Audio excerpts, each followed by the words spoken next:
Welcome back to another Wealth Builders live stream. I appreciate y'all tapping in and joining me. I know it's close to Christmas and the holidays, and people got a lot of stuff happening in their life right now, and rightfully so. This should be a happy time for all of us. It certainly is for me. Looking forward to seeing some of my family. Specifically my daughters. I have 4 daughters. 3 of them are grown and they lead their own lives, and I barely can catch up with them, but certainly around Christmas time, they always make time for their pop and check in on me. And of course they call me, we talk on the phone, but I'm talking about in person. Those of you with grown kids and they may not live in the same area you live in, and if they do live in the same area, they got lives, right? They got families, they're doing their thing. So around the holidays, Christmas is where we all get together and kind of reminisce and bond and catch up. So I'm looking forward to that. And I just love Christmas. I love this time of the year. And I know some of us don't celebrate Christmas, and that's okay, whatever you celebrate, or if you don't celebrate anything, it's still a great time of year to just get around people that you love, share with them what's going on in your life. They in turn share what's going on in their life, and you just continue to build that strong relationship, right?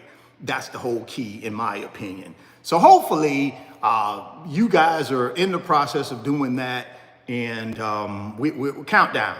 You know, tomorrow's Christmas Eve, and then boom, you'll be on Wednesday. It'll be Christmas, and then we'll be headed into the new year. I'm excited about 2025. I know some of you guys that watch the YouTube channel and the videos that I do on the YouTube channel. I've been focusing a lot this last week on videos about 2025 and the opportunity that I believe it's going to present.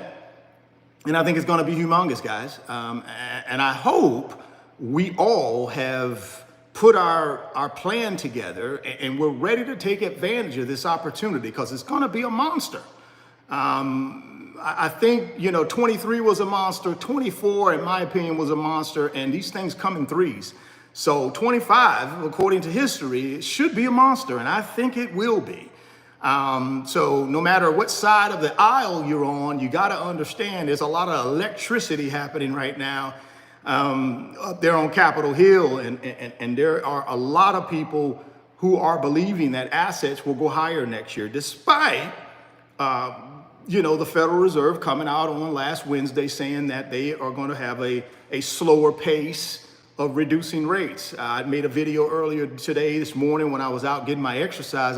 I did a little video explaining that I believe rate cuts are going to happen. I believe we're going to have more than 2 rate cuts next year. And because when you look at unemployment, it's at 4.2%. And if you look at unemployment over the last, 21, 22, 23, it's been under 4%. 21 was 3.9, 22 was 3.5, 23 was 3.7, and currently right now we sit at 4.2. For me personally, I believe that's a problem in the labor market. So I think the Fed will have to address that, especially now that we had PCE report come in for November, and it's showing that inflation came in better than expected. The expectation was 2.5 on headline, and it came in at 2.4. 2.9 on core, but it came in at 2.8. So inflation is better than expected when you look at the primary inflation gauge that the Federal Reserve uses. It's not CPI, it's PCE, and PCE came in under expectations, which tells the Fed, although we're not at the 2% target inflation rate, we're a lot closer than we were 2 years ago, right? So I think with that, the Fed will focus on the labor market. And if we don't get down, listen, if we don't get the unemployment rate down, that's going to be a problem. It's going to be a problem. So they're going to have to address that next year.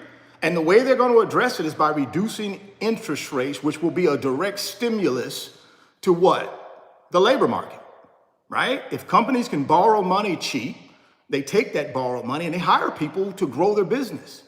That helps with bringing down unemployment. So that's my little 2 cents on that. Hopefully you guys did check out the video from earlier today.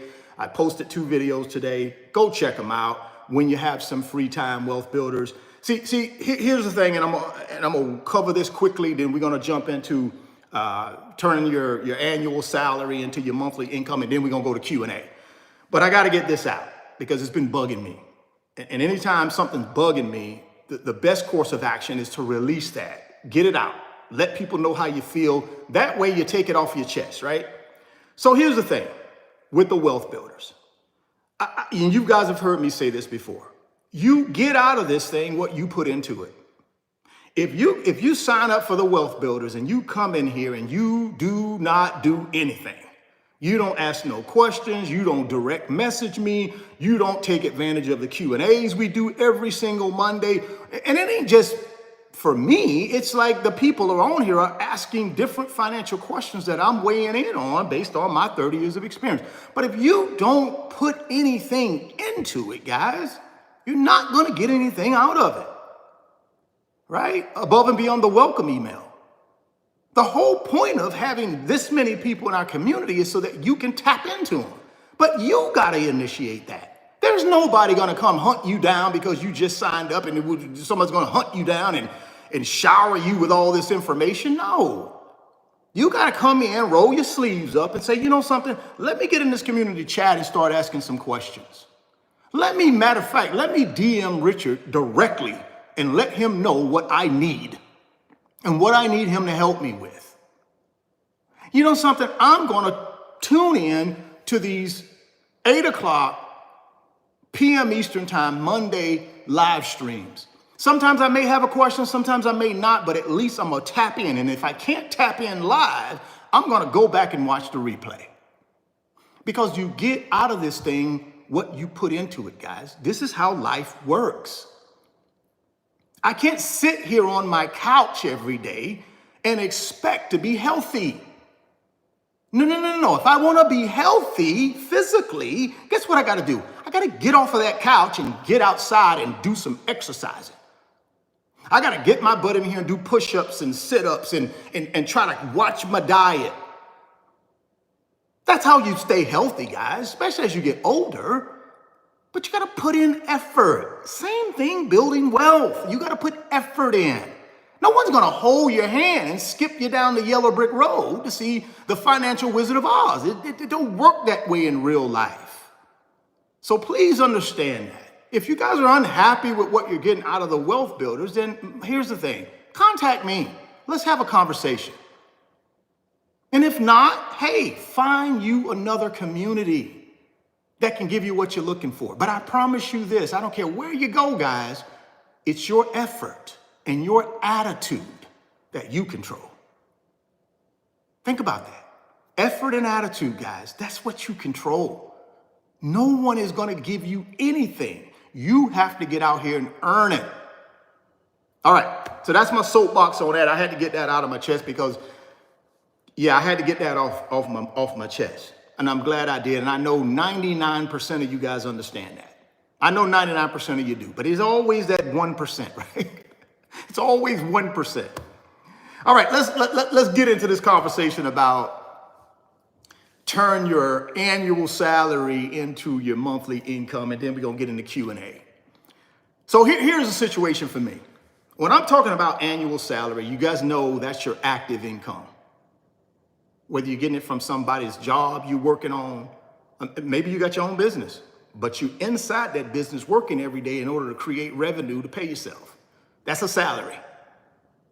See, salary is not passive. Salary is active. That means you got to do something to get that salary. Oh, no, Jim, I ain't coming in today. I'm gonna chill at the house and go fishing. But make sure you get the direct deposit into the bank account for me. It don't work that way. Jim's gonna say, no, Richard, you gotta come into work. You gotta produce something in order to get a check. See, that's active income. We gotta do something to get that check. I'm talking about monthly income. I'm talking about turning that annual salary into your monthly income. So monthly income is, in my opinion, is passive income, where I don't do anything. I can sit out here and daydream all day on my patio, looking at the birds and the airplanes and all that stuff, watching the little baby lizards go by. I can do that every day on my patio if I got passive income coming in. But how do I get passive income? I get that from assets, guys, that generate income. So I take my active income, which is my salary. I take that salary and I turn it into monthly income, which is my passive income I get from my investments. That's the whole key to financial freedom. You do not have financial freedom, guys, unless you have passive income.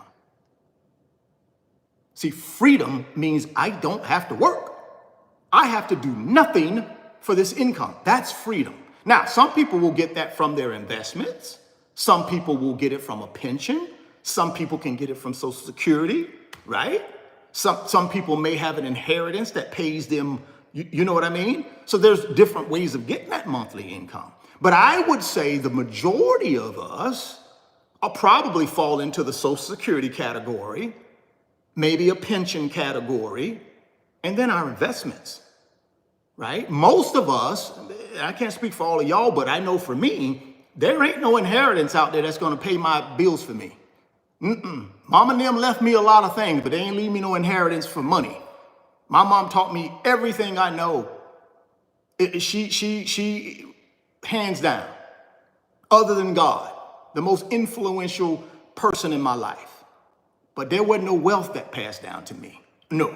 So there ain't no monthly income that I'm getting from an inheritance. And I know a lot of y'all can identify with that.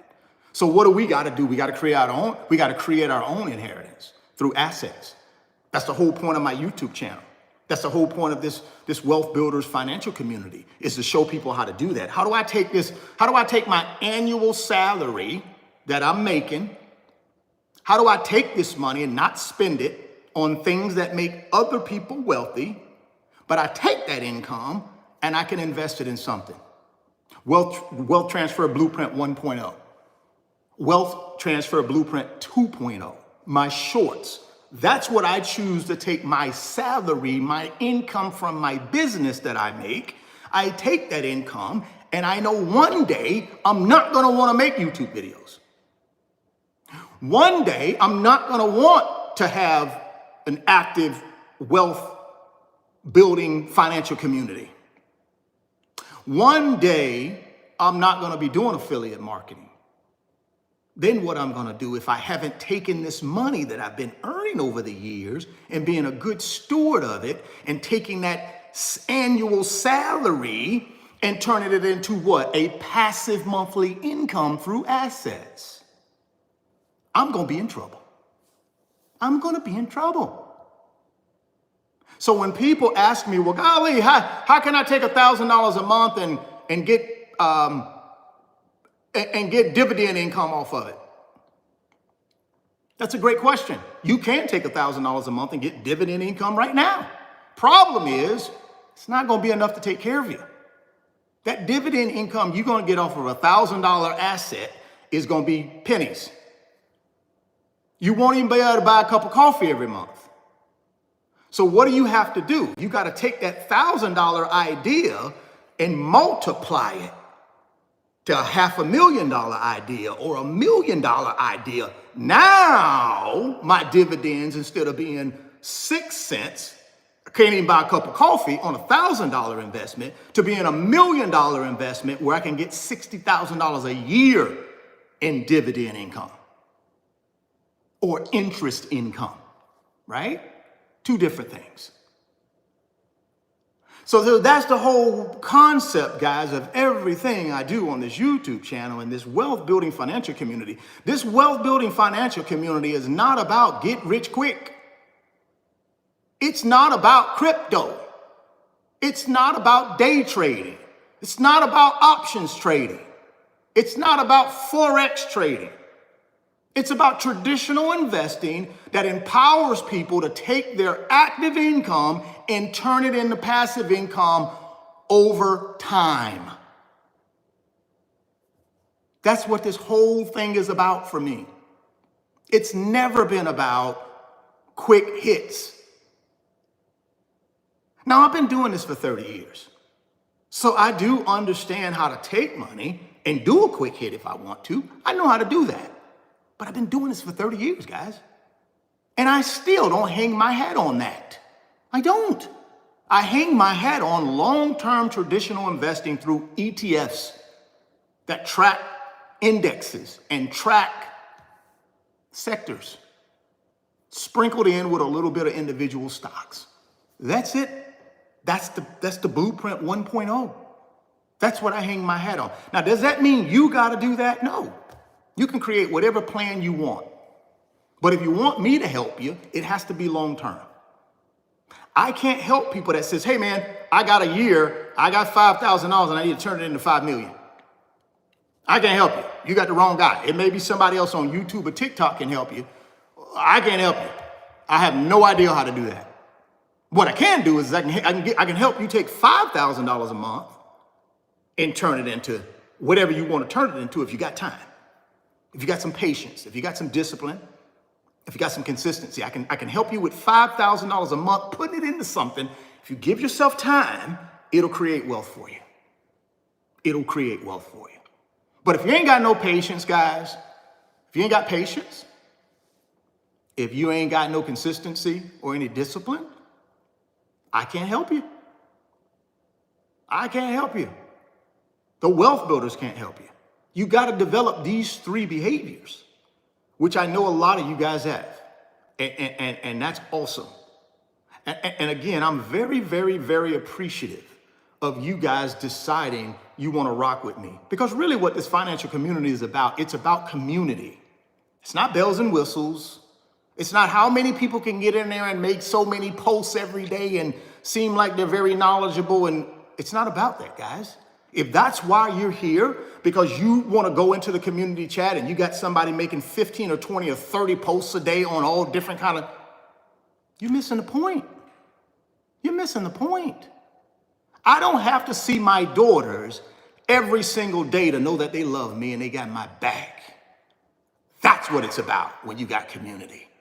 I don't got to see my people every day to know they got my back. See, that's family. That's community. But when I really need them, they got my back. That's what I'm trying to build here with you guys here in this financial community. It's not about bells and whistles. It's about us watching out for one another. So when I do have a question, I can go to the community chat, drop my question in the community chat, and there are people there that will help me. Or at least they'll give me their opinion. You got me where you can direct message me. 365 days a year, you can direct message me and say, hey, Richard, here's my situation. I know you're not an expert, but can you shed some light on this based on your experience? And I do. There are some of you guys that do that all the time, and I love it. But there are a lot of you guys don't even use that feature. How can you get the best out of this thing if you are not willing to open up and ask questions and receive answers and feedback? How can you build wealth? Why are you here? You know what I'm saying? So all I'm telling you is guys, we have to make a decision about this annual salary, turning it into a monthly income. It is not easy. If it was easy, everybody would be living off monthly income right now. But the majority of Americans live off of what? Their annual salary. Their active annual salary. And if you take it away from them for at least 2 months, they go to zero. Because 60 to 70% of Americans, guys, are living paycheck to paycheck. That's what we have to change in this country. But the only way you change it for you is by making a decision. That's the only way you're going to make. That's the only way it's going to change, guys. Now, you can sit here and blame me. You can sit here and blame the world.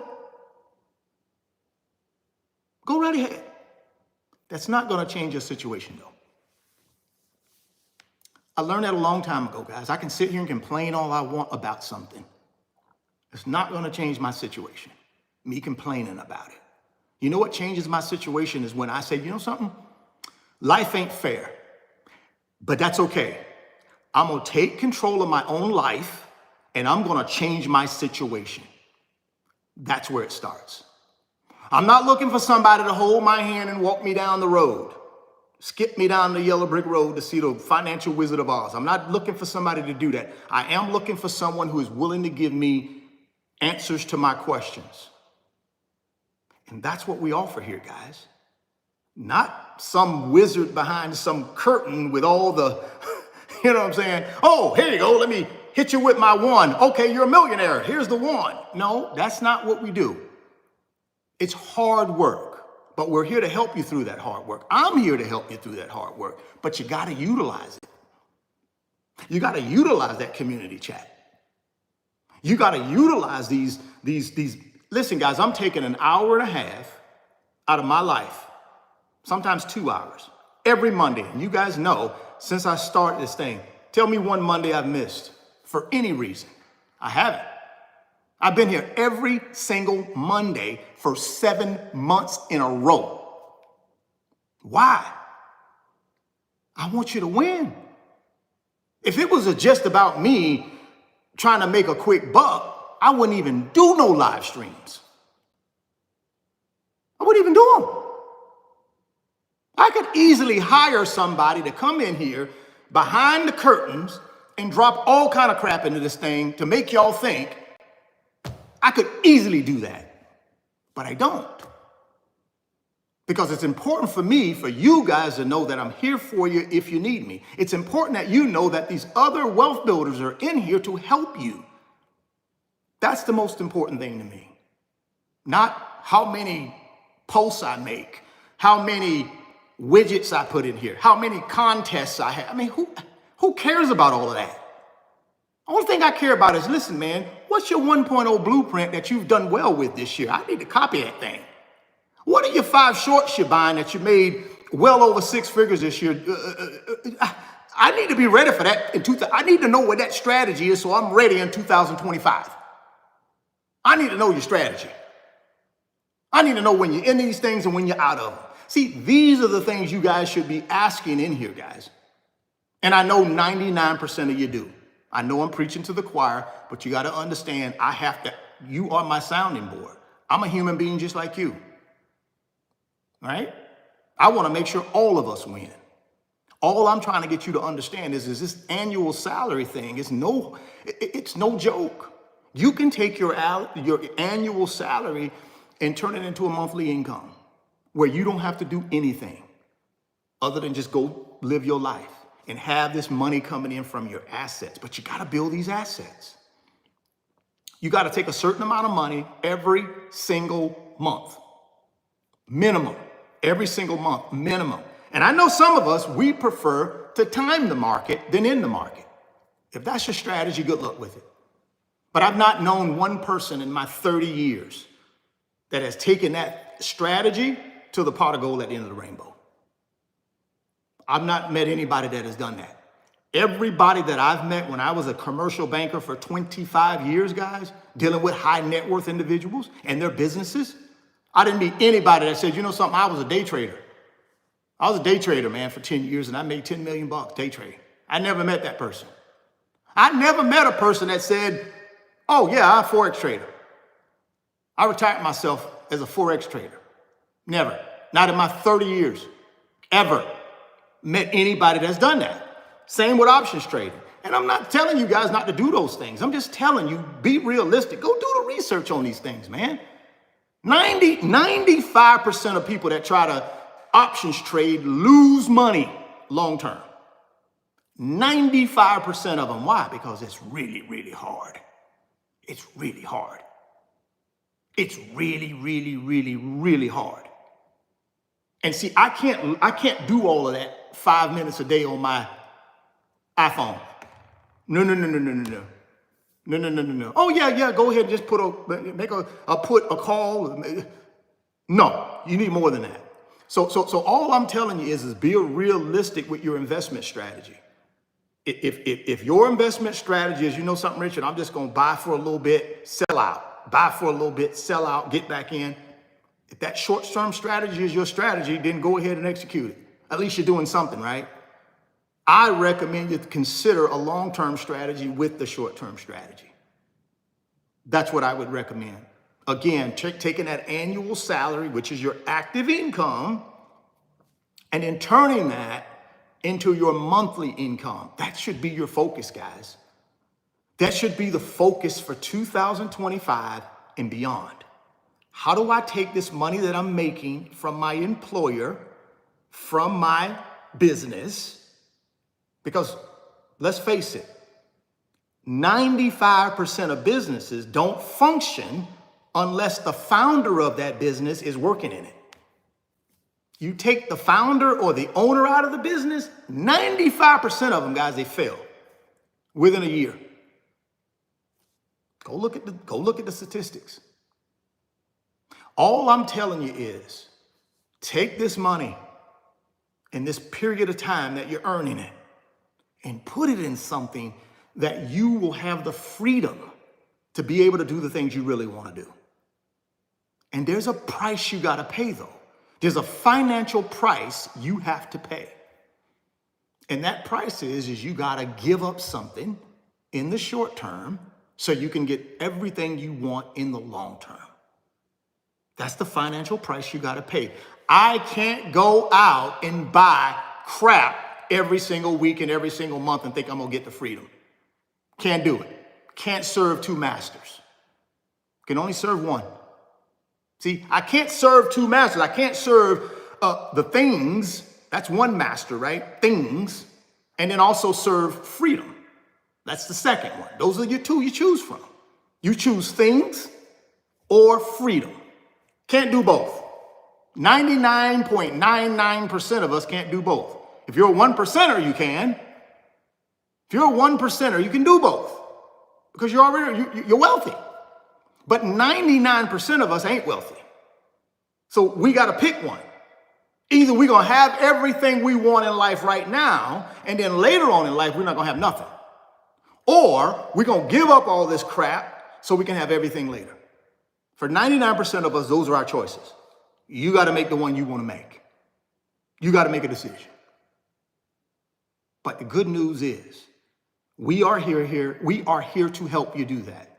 But you got to utilize us. You got to utilize us. You got to plug in, guys. Seriously plug in 2025.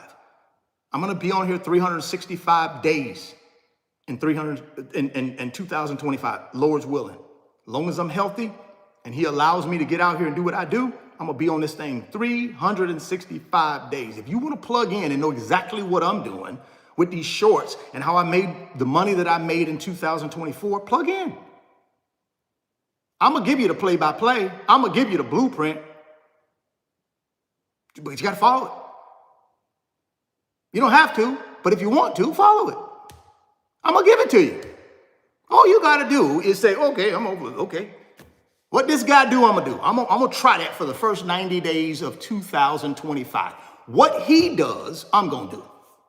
And let's see if this guy knows what he's talking about. Let me give him 60 days, 90 days. Let me give him the first quarter.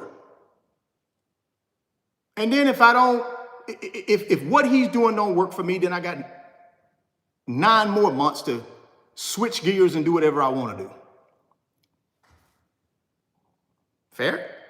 All right. Well, let's move on. Appreciate y'all. Hopefully you got my point on this annual salary into my monthly income. Hopefully you got where I was coming from and what I was trying to explain to you. It's up to you.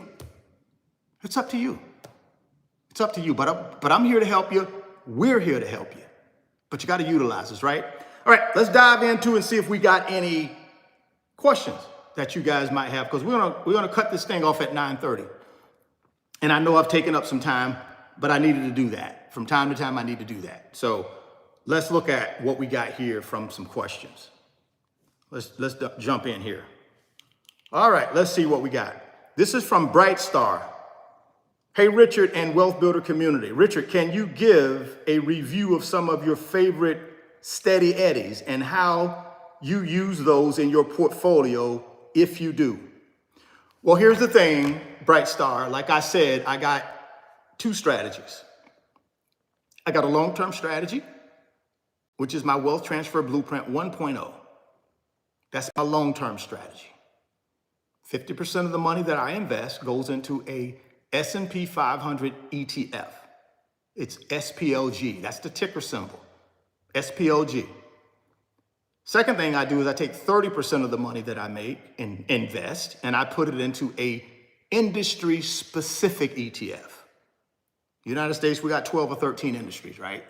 I like the tech industry, but not just the tech industry. I like the information technology part of the tech industry.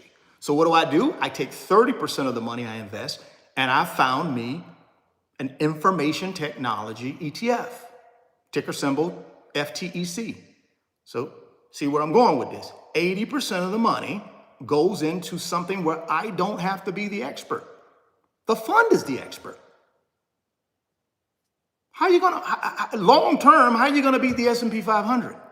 I can't beat the S&P 500 picking individual stocks on my own long term. Hedge funds can't do it. So 50% broad-based stock market ETF, that's the expert. The S&P 500 is the expert, guys, not State Street. State Street ain't the expert.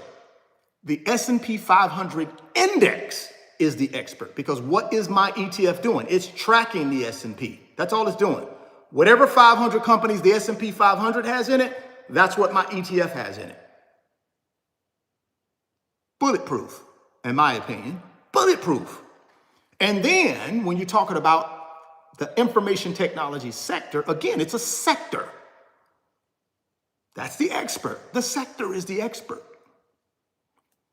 Fidelity, who that's where I invest through Fidelity in order to get FTEC, right, is just the financial company that started the fund that tracks that sector. Again, I'm not the expert. The sector is. And Fidelity, if you want to give them some kudos and some brownie points, right? But really, the only thing Fidelity is doing is tracking that sector. Whatever 324 companies that sector has in it, that's what Fidelity has in their fund. It's a mirror. They're just mirroring that sector. So that's 80% of my money that I invest long-term. That's long-term strategy. And then 20%, the last 20% of the money goes into the Magnificent Seven. Those are individual stocks, but not just any individual stocks. They're the Magnificent Seven. Heavyweights. You take those 7 companies and you take them, you can take those 7 companies and segregate them out of the S&P 500, just highlight them, and they'll make up about 30% of the S&P 500's gains. They'll make up about 30% of it, those 7 companies. The other 493 companies make up the rest of it. They monsters. Monsters. So that's my Wealth Transfer Blueprint 1.0. Now, my shorts, when I call them shorts because they're less than 12 months, normally they're quick hits. How do I determine those? Well, I determine them by doing a little research, looking at companies like NVIDIA. Who is NVIDIA investing in with all this free cash flow they got? Where are they putting their money? What companies? And that's how I came up with a lot of my shorts, well, at least 2 or 3 of them, is through NVIDIA, just researching NVIDIA and who are they buying shares of companies. Serve Robotics, Applied Digital, right? So that's how I find these little shorts. And what do I do with these little shorts? I just came up with a strategy that I use. And it's not scientific, and I'm not saying it's bulletproof, but it has been bulletproof this year. What I do is I look at the 52-week high, I look at the 52-week low, and I buy as close as I can to the 52-week low. And I wait until they go back up. Now, Rocket Lab, this last go around with Rocket Lab, what I did was I said, okay, Rocket Lab ain't getting back down to their 52-week low anytime soon. So I said, okay, let me look where Rocket Lab has been over the last month or two. They got to about $28 a share. And then they slid back down to around 22 a share. And I said, maybe I'll get in around that price. And maybe they can bounce back to 28 at some point before the end of the year. So what I'm trying to really look for is the ups and downs of these companies and their stock price. So I'm trying to find the ebb and flows of the stock price. Not that they're bad companies. All stock prices at some point have a flow to them, right? They're going to go up, but they're going to come down. They're going to go back up. They're going to come down if they're just good companies, right? All of them do it, guys. I don't care what the company is. Their stock price just doesn't go up all the time and it never goes down. No company does that. All of them. Stock price will go up and down. You just got to find the secret sauce in there. So that's what I do with these little shorts. Let's take NVTS. I know when NVTS is under $2 a share, that's a signal for me to buy. Because for me, if it gets to $3 a share or $4 a share like it did a week ago, this thing was up to almost $4.50 a share. So I know when it goes below $2 a share, that's a buy signal for me, and I buy it. Under $2 a share, I buy it and I just hold it until it bumps to 3 or 4, and then I sell out of it. It's a good company. It's a growing company. It's still not profitable yet, but it's taking on investment. It's a good little AI company. So that's what I do with Serve Robotics. I do that with NVTS. I do that with Rocket Lab, Applied Digital, SoFi. That's what I do with these companies. I'm not doing a whole lot of homework, guys. I'm not doing a whole lot of deep diving. I'm not doing a whole lot of researching. I'm just saying to myself, what do these companies do? Are they positioned to potentially become a bigger company? And while they're becoming a bigger company, whatever they do to become a bigger company, I'm just going to watch the ebb and flows of the stock price. And when it gets to a certain stock price number, I buy it. When it gets to a certain number higher, I sell it. And that's a form of time in the market, guys. But that's a small part of what I do to invest. But it's a lucrative part. And I do that because my long-term investments, I don't sell unless something catastrophic happens.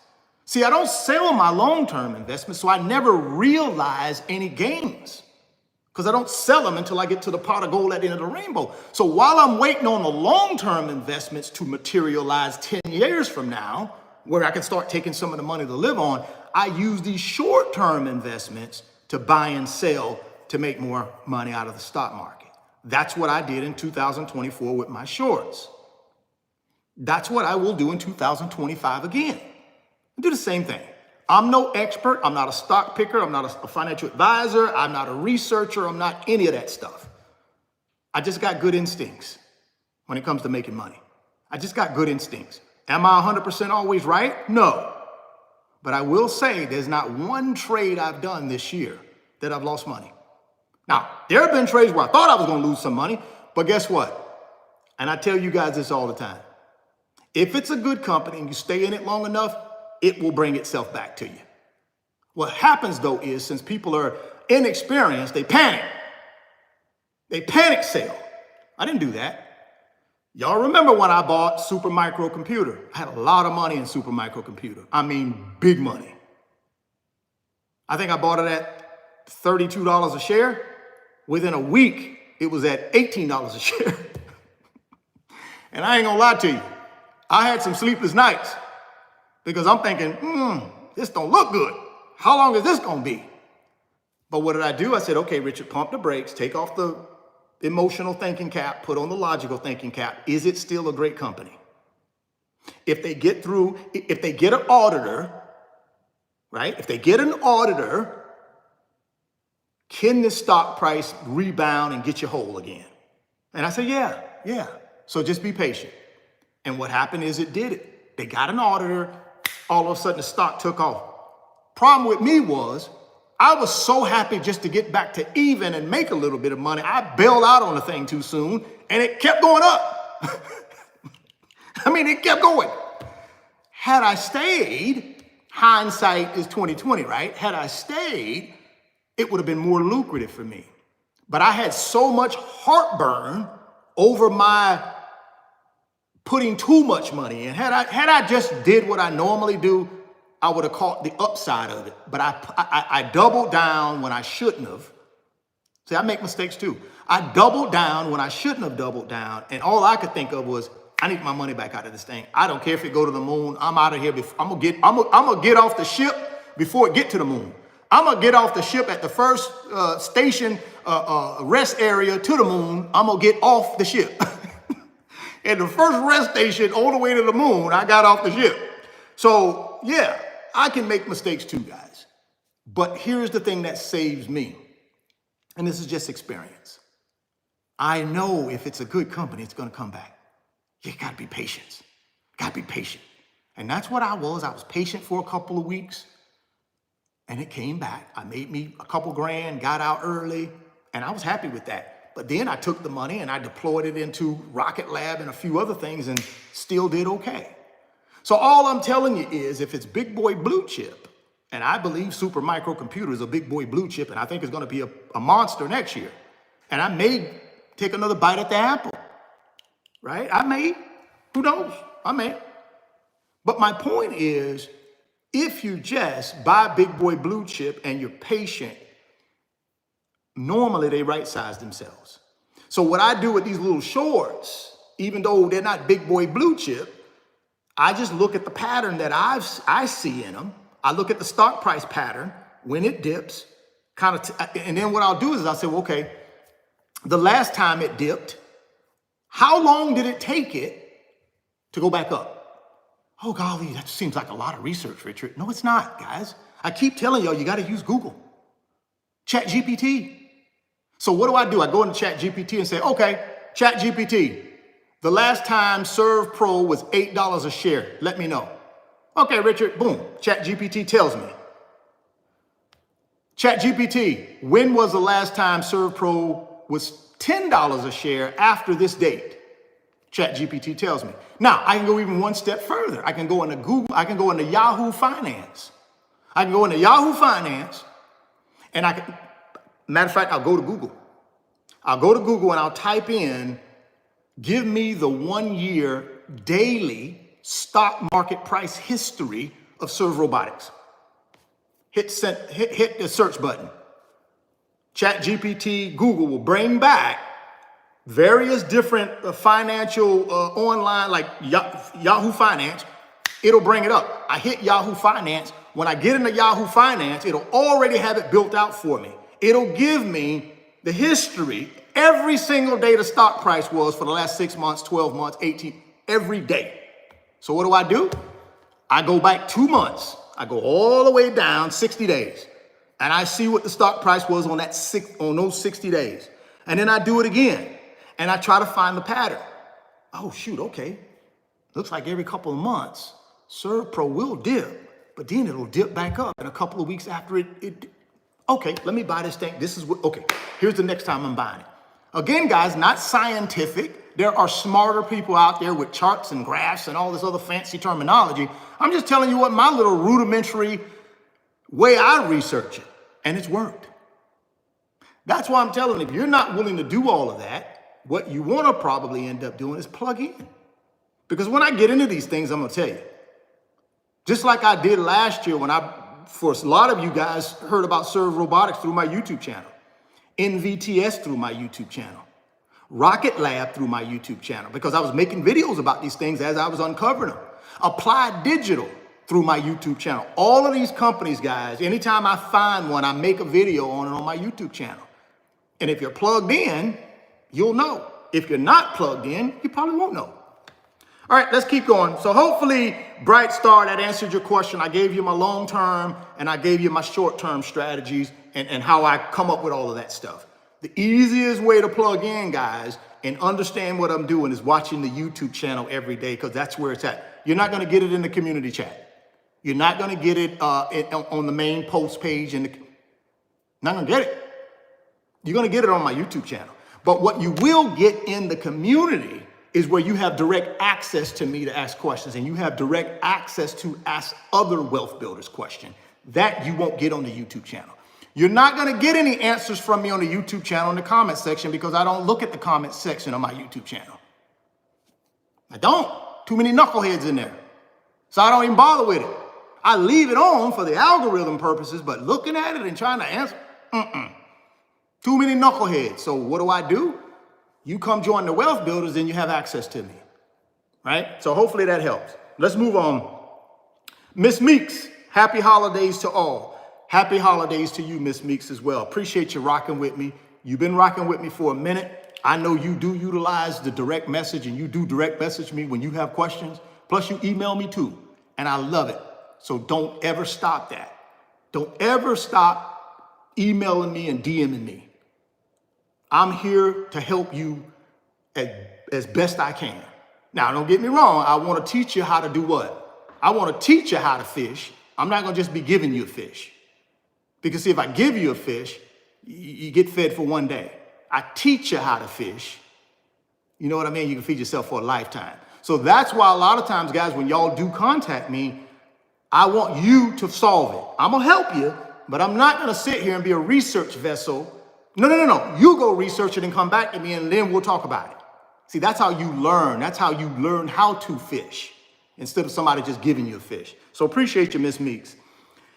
Question from Miss Meeks. Hello, Risha and my Wealth Builder family. Thanks for being so present and available to us. We appreciate you more than you know. I promise to be better in 2025 than I have been in 2024. Things are finally starting to sink into my head. Thanks for your patience.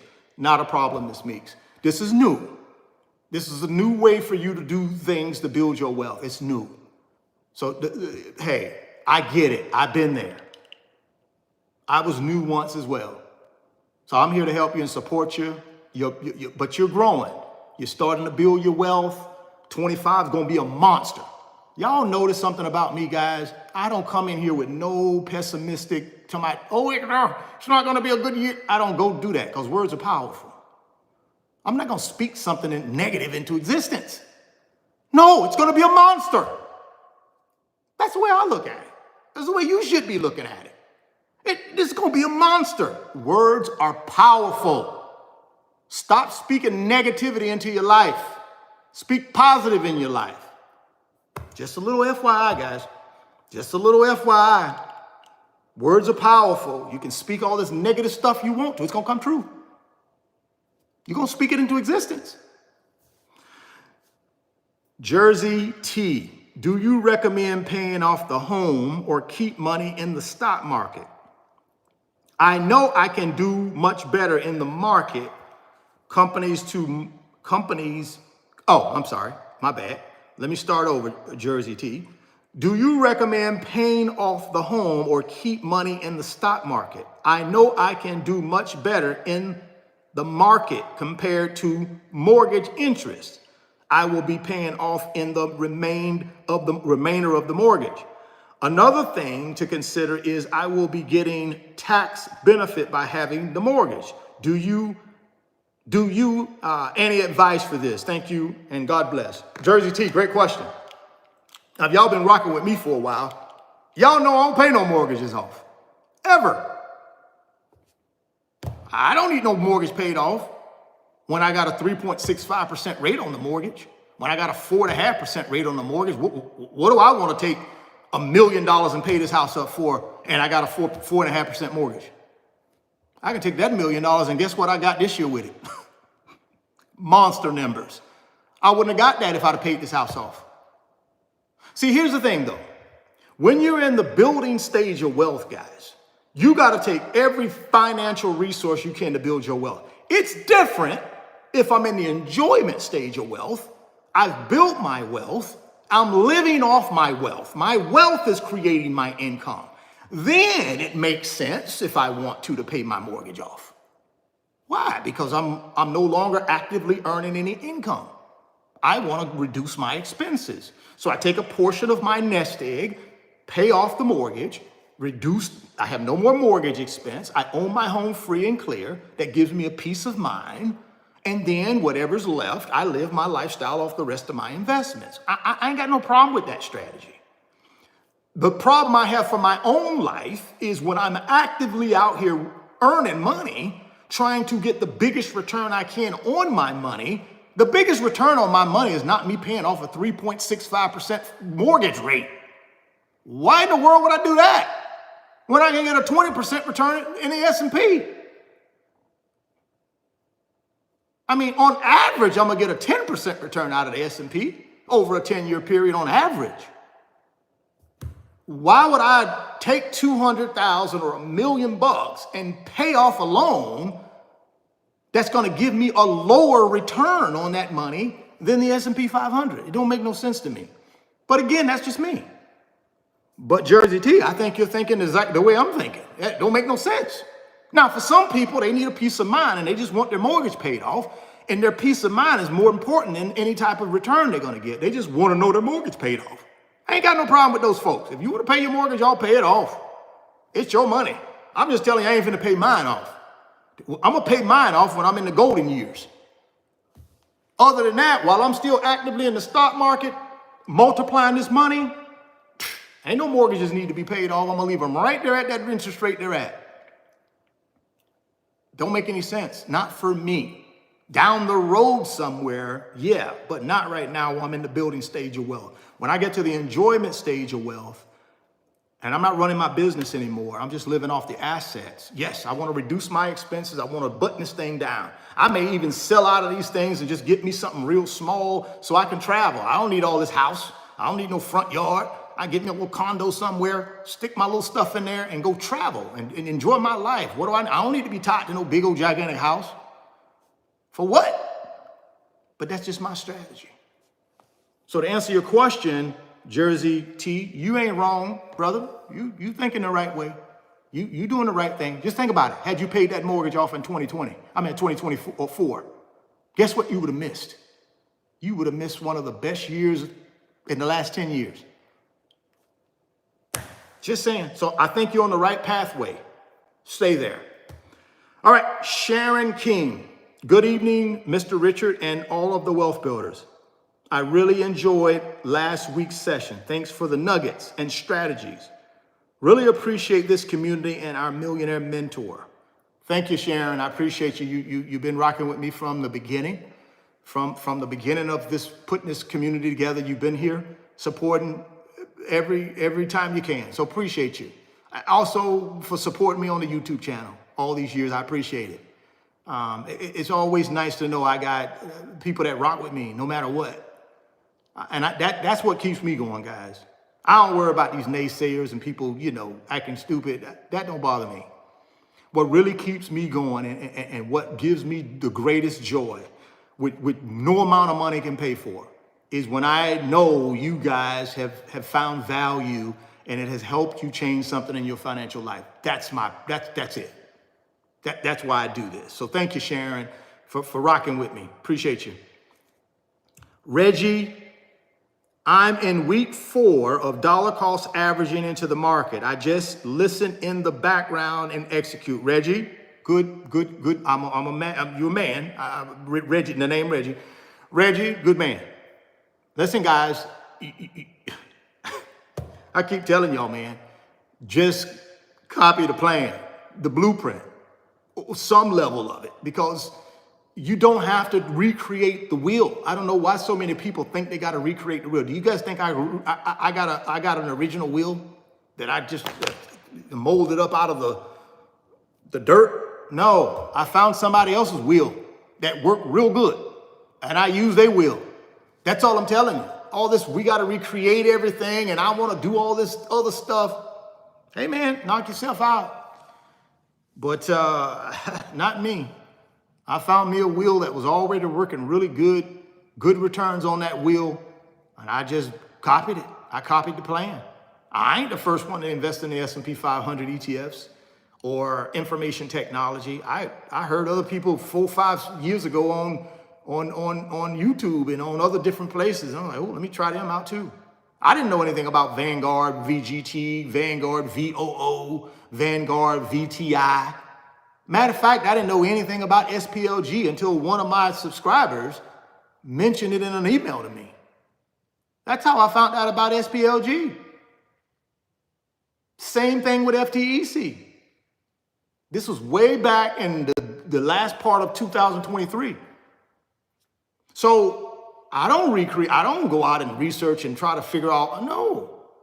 People send me little nuggets and tips, best practices. Guess what I do with them? I look at them, I go research them a little bit, see that they make sense, poof, dive right on in. SoFi, I didn't know anything about SoFi. Somebody in the community chat mentioned it. There was a couple of shorts that people mentioned in the community chat I didn't know anything about. When I saw them, I went and researched them. I was like, whew, these are pretty decent little shorts. Added them to the basket. So all I'm telling you, Reggie, is keep doing what you're doing. Long-term, DCA, every single month minimum, a specific amount of money, pay yourself first. Whatever's left over, that's what you live your lifestyle on. Not the other way around. I don't live my lifestyle first, and then if I got, $300 left over, okay, that's what I'm gonna invest. No. Direct deposit hit, I'm gonna take my 10% or more, invest it first, and then whatever's left, that's what I live the lifestyle with. That's what I did, guys, for 20 something years. Direct deposit hit, pay myself first, 10, 20, 30, 40%, 50% at the max when I was really running this thing hard. Direct deposit hit, I take 50% of it, invest it. The other 50%, I live my lifestyle. Because I knew at 50 years old, I needed to be free. I wasn't finna work for nobody into my 60s. And I'm not knocking people that do work into their 60s. I'm just telling you what my plan was. My plan was, when I'm 50, I want to be able to walk away from this thing. I don't care how much amount of money they're paying me. I want to walk away. And I did. But the only way I did that is I had to pay myself first. I had to discipline my lifestyle. I had to discipline my financial behaviors. I had to discipline myself and live on these financial principles. And once I did that, the assets started growing. That's what you'll have to do, guys, right? So here we go. Regina Vaughn, I love being part of this group. Let's make some money. I'm with you, Regina, on that. Let's get it. 2025, guys. Monster. January 2nd.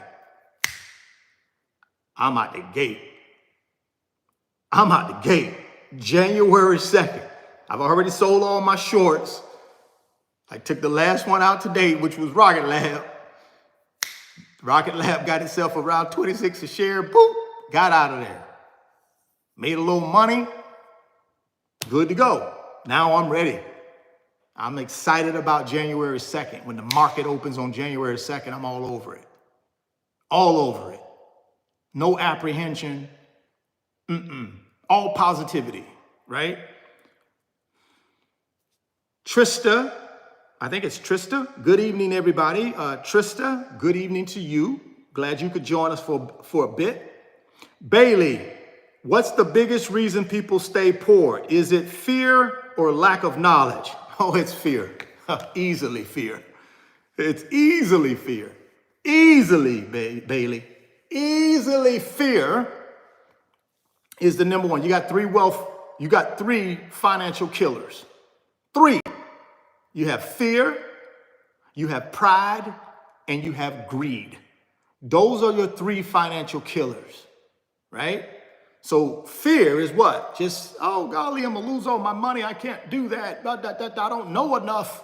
I got to know more. I got to know this. I got to know that. That's fear, right? That's just fear, right? That's the number one. That's one of your 3 financial killers. Number 2 is pride. What is pride? When you're trying to do what? Keep up with the people on the outside. You're more interested in what people think of you than building wealth. You're more interested in, oh, golly, we can't downsize the house, honey. What are the people at the baseball field going to think? What are the Little League people going to think? What are the people at the school going to think? What is the family going to think? Oh my goodness, I can't come to this job in this little beat up little car because everybody else got these nice fancy cars. I feel embarrassed if I pull up in my 10-year-old car. See, that's pride. That's going to keep you broke. It's going to keep you broke. And then the third one is greed. The only thing you think about is building wealth. You'll do anything and everything. Wealth is your number one priority. Not your family, not your faith, not people, but just greed. That also, because here's the thing, guys. I don't care how much money you got. If you ain't got your health, if you ain't got family to share it with, what good is it? What good is it? What good is it if you don't have anybody to share this stuff with, to do anything with? It's no good. Right? So be careful of those three financial killers: fear, pride, greed. Keep yourself away from those. Switch them out for consistency, right? Patience and discipline. There you go. So hopefully that answers your question, Bailey, but good question though. I think knowledge represents 20% of building wealth. I think taking action represents 80% of building wealth. You give me a person that makes $50,000 a year, but they got the behavior, they got the right behavior with money. They're willing to live on the 4 financial principles. They're willing to adapt the 3 financial behaviors. I'll take that person over somebody making $500,000 a year that's fearful, pride, greedy, and knowledge. I'll take it over somebody that has PhD in economics. I've known people, guys, that are very smart, but still broke. They know exactly what the stock market does, but still broke. They know exactly how to invest in real estate, or at least they know the concept of investing in real estate for income, but still broke. Don't do any of it. Don't invest in the stock market. Don't buy real estate. Won't start a business. They rather take their money and buy things. Designer clothes, expensive trips, cars, houses, having good times. They rather take their money and just do experiences. Very smart people, just broke. So no, knowledge is no prerequisite for wealth. The prerequisite for wealth is what? Taking action. That's what wealth is built on, is action. Not wealth. I'm sorry, not knowledge. So Natasha Mitchell, good evening, wealth builders. I'm looking forward to a good conversation. Well, welcome, Natasha. Here's my recommendation. I get it. Get you some questions together. Whether you direct message me or drop them in the community chat, or the next time we have a live stream next Monday night, whatever you need for us to help you, you got to let us know though, or we can't help you. And I'm going to tell everybody that again. Whatever you need help with, guys, you have to let us know you need help, or you're not going to get no help. Please understand that. Whatever you need help on with your wealth transfer blueprint, you have to ask for help, or you're not going to get the best out of this community. Because it's not a bells and whistles community. And I'm not talking to Natasha, I'm just in general. This is not a bells and whistles community, guys. I'm not going to do raffles and whatever else these other people do. I ain't doing any of that. If you ain't hungry enough to direct message me with your questions to get you to your pot of gold at the end of the rainbow, I can't help you with that. I can't help you. We can't help you. Not just me, we. Money Matt, happy holidays to all judging the history. Happy holidays to all judging the history. I'm not worried about SPLG or NVIDIA and at all. I'm enjoying the discount for Blueprint 1.0 and 2.0, knowing retirement will be blissful. Thank you, 1%, for your actions resulting in a nice Christmas price. I love it. Money Mac, you always come up with some good stuff, man, every Monday.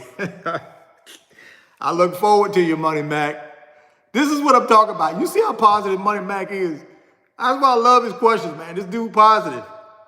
Money Mac said, I'm great. Thank you for the discount. I'm long-term in this thing. You mean to tell me I can pick up NVIDIA at 128, 127? Thank you. Thank you.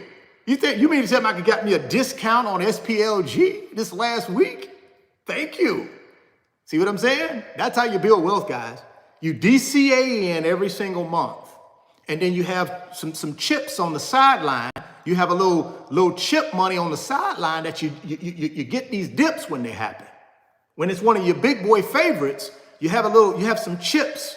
You don't put all your chips in the pot, right? You have a few chips that you can buy the dip on your very best blue chippers. And that's what Money Mac is talking about right here. Money Mac said, man, thank you 1%ers for manipulating the market a little bit and NVIDIA sliding down to 126 a share. Thank you for SPLG sliding down temporary. Because see, Money Mac understands something that I understand, and many of you do understand this. That's temporary. You do know the whole purpose of the stock market, right? Is to go up. It's not to go down, guys. Not permanently. It'll go down temporarily to correct itself, yes. But really, the whole point of the stock market, if you looked at the history of it over the last 100 years, it goes up more than it goes down. And in 100 years, it has a 10% rate of return. Come on, guys. A 10% rate of return compounded over 100 years, compounded over 10 years. You know how much money that is for somebody that's investing? That's crazy.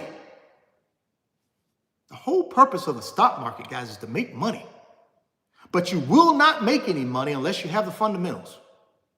Living on less than what you make, living on a plan, staying out of consumer debt, save and invest. And do that every month, every year, every decade until you get to your pot of gold at the end of the rainbow. I see you, Money Mac. Merry Christmas to you too, brother. All right, John. Hello, Richard, and the wealth building community. Happy holidays to you and yours. Richard, I know that you are not a financial advisor, but I would appreciate your opinion on Palantir stock. I purchased a sizable position early on and had basically 4x'd my money. Now the chatter from Wall Street analysts is that the stock is overvalued going into 2025. What do you think, and do you use stock value as it relates to revenue as a factor in picking stocks for the long term? I have about a 10-year investment horizon. Thanks. Here's the thing on that one right here, guys. NVIDIA experienced the same thing. Same thing.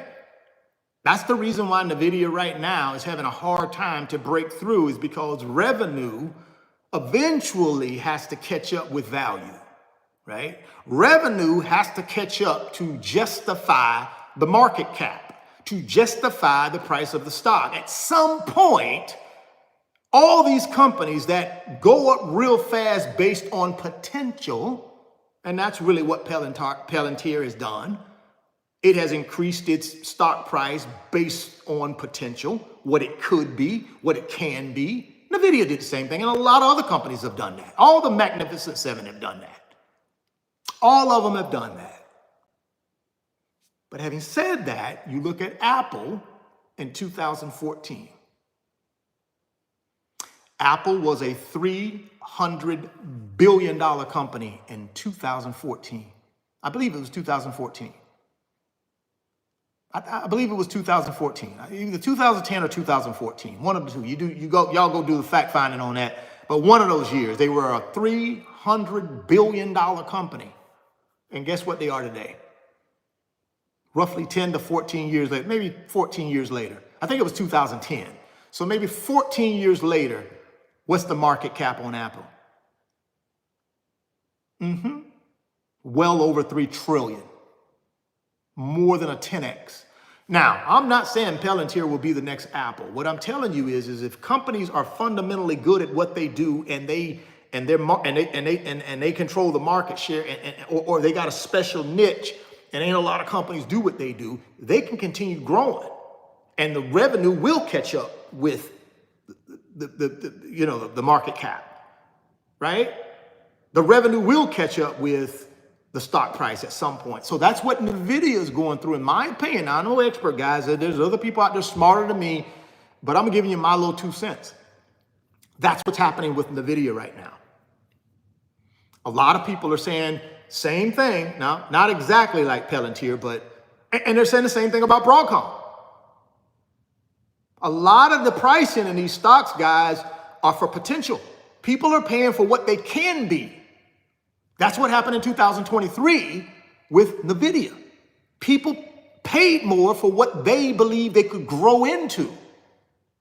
So therefore, when all these billionaires in 2024 started kind of moving position out of NVIDIA, because these guys were in NVIDIA before they were NVIDIA. Before they were the $3.4 trillion company, when they were back in the billions market cap, these billionaires were in the stock. So now all of a sudden they get to this huge number, they bail out. They go look for the next one. But people like you and me, I believe long-term revenue catches up with the value. Think about what's happening right now. They ended fiscal year 2024 with 60 billion. They're going to end fiscal 25 with over 100 billion. I think they'll move that to maybe 175 billion in fiscal year 2026. So it's coming, guys. It's coming. That's why I say long-term, I think NVIDIA is going to be, they're going to be the first $4 trillion company. Back to Palantir, though. It's up to them. It's up to them. Right now, the value that's built into the stock price is potential, because they're not that company yet revenue-wise. That's basically what people are saying. It's overvalued. That doesn't mean they won't grow in 2025 again, because people will keep paying it till at some point, though, they hit a ceiling where people are going to say, nope, I'm not going to be buying this expensive stock. They got to get some more revenue. They got to do this. They got to do that before So I don't know if they're quite there yet. I believe they're not there yet. I believe next year, and again, no scientific proof. I'm just giving you my little 2 cents. Go do your homework. I don't believe people are at that point yet where they're ready to say too much growth, not enough revenue. I don't think people are there yet. I think people are still buying a premium price because they believe of the potential. So people still are buying potential right now with Palantir. Now it'll be up to Palantir in order to prove that out, right? Through revenue, through profitability. At some point, somebody is going to say, pump the brakes. These guys ain't doing what they need to do to live up to this expectation we've set for them. So it's a tough one. It's a tough one. I just don't know enough about Palantir to be 100% comfortable that they're going to double next year. I don't know. I think they can get there, though. Based on what I see, again, my limited knowledge, I like them. I'm going to buy them in January. And I know they're, $80 a share, $73, whatever they are. I don't even care. I'm going to buy them anyways for that potential. Because I think by the end of the year, they could be somewhere between $175 and $200 a share if these people who are investing, and I'm talking about not like you and me, I'm talking about big boys. See, because that's who you need to buy them right now. If the big boys will buy their potential, that's going to run up the stock price. And a guy like me can piggyback. I'm not going to bet the farm on them.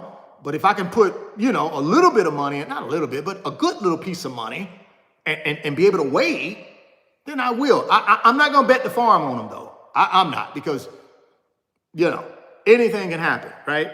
But to your point, you Forexed. This is what you got to ask yourself, John. I Forexed my money. Am I willing to continue on this ride with them? Because there are no guarantees now. I don't care how much homework you do. I don't care whatever you do. There is no guarantee that you'll 6X it. So you got to ask yourself, what was my real reason?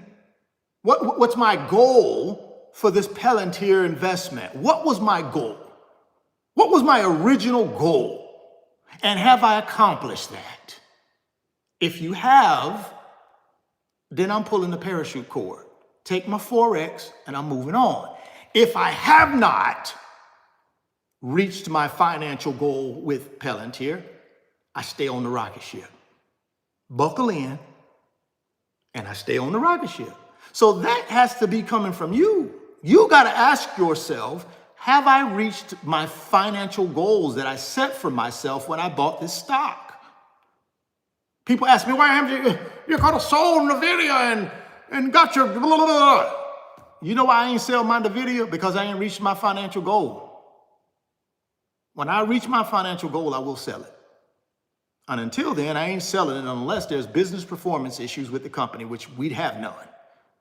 So I ain't selling it till I hit my goals. My goals are 10x, not 1x. It's 10x. Maybe I'm a dummy, maybe I'm not. But I know what my goal is. And as long as there's no business performance issues with this company, I'm staying in it until I reach my goal. You got to ask yourself that, John. Have you reached your goal? And if not, are you willing to stay in and buckle in and stay on the ship? Only you can answer that, but I've given you my little 2 cents. Lord only knows. Appreciate you rocking with me, man.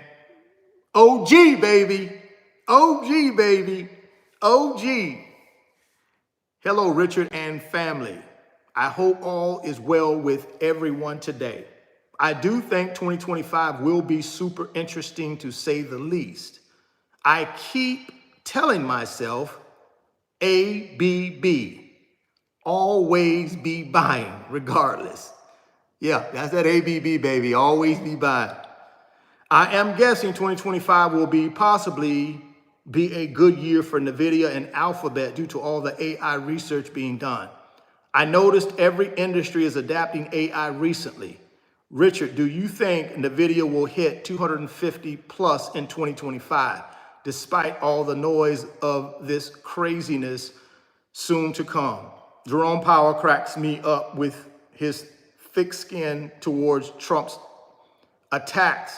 Not sure if you have seen some of the footage.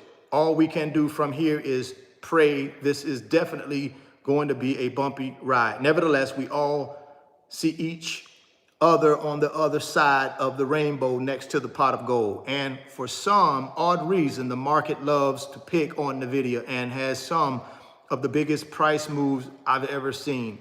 I will be in the market every day and watching my financial news channel, AKA Richard Fain Network. Appreciate you. Appreciate you, my brother. Thank you, Richard, and all my wealth builders. Be safe around these times, and happy holidays and much love to you all. We appreciate you, man. Here's the thing, man. I'm an optimistic guy. I'm an optimistic investor. So I think every year is going to be a monster. That's how I am. I don't worry about nothing I can't control. Anything I can control, I don't worry about. All I can control is what? Taking the money that I earned, putting it in big boy blue chips, and trusting the process. That's all I can do. One thing I got on my side, though, 1%ers. You can't go wrong, guys, with the 1%ers. They're not going to let anything happen in the stock market. We might have a little bit of a dip. It'll happen. But I guarantee you it's coming back. And as long as you're long-term in it, you're going to be fine. NVIDIA is going to be fine. Now, whether NVIDIA will get to $250 a share next year, I have no idea. I do know, though, if they have a really, really, really, really, really good rollout of Blackwell, and they can show that Blackwell is just breaking records, at least $200 a share. But again, it is all what? It's predicated on revenue. So you got to understand with NVIDIA, it's so, the stock from 2023 to 2024, a lot of the value in the company was based on potential. I mean, you don't see very many companies with a $3+ trillion market cap that have less than $100 billion in revenue. You just don't see that often. So that tells you there's some potential built in to the stock price. So how do you match up revenue with the stock? You got to build the revenue. You got to keep building the revenue. Now, if they build the revenue, if they go to 200 billion in revenue next year, anything can happen, guys. They're going to probably finish around 120 billion this year. Fiscal year 25, they'll probably finish 120 billion. If they can get up to 200 billion by fiscal 26, there's a strong case. I mean, you got plenty of people out there that got the 12-month price target between 170 and 200. Plenty of big banks. Not no, little make-believe financial people. I'm talking about the Bank of America's, the Goldman Sachs. You got some, these people saying 170 to 200. So yeah, I don't know 250, but 200 is doable if they can get the revenue to keep going.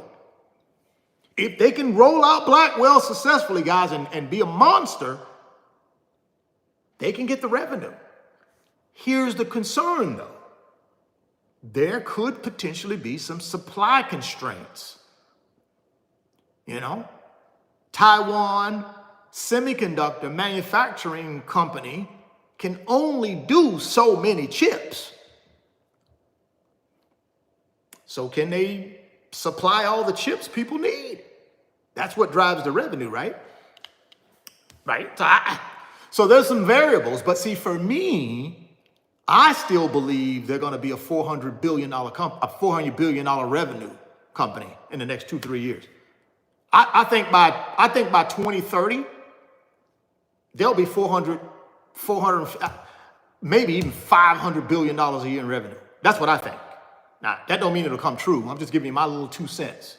I'm not an expert. I'm just a regular schmegular, but so far so good to me. See, I'm not impatient when it comes to NVIDIA. I'm not impatient.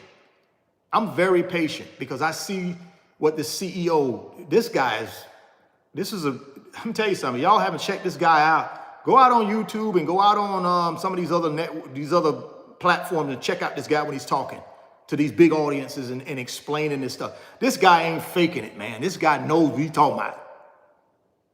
And the only thing that slows them down is supply issues. Can't get enough chips. That's the only thing that'll slow them down. So can they be $200 a share? Sure, I think they can. I don't know about 250, but 200 next year? That's doable, guys.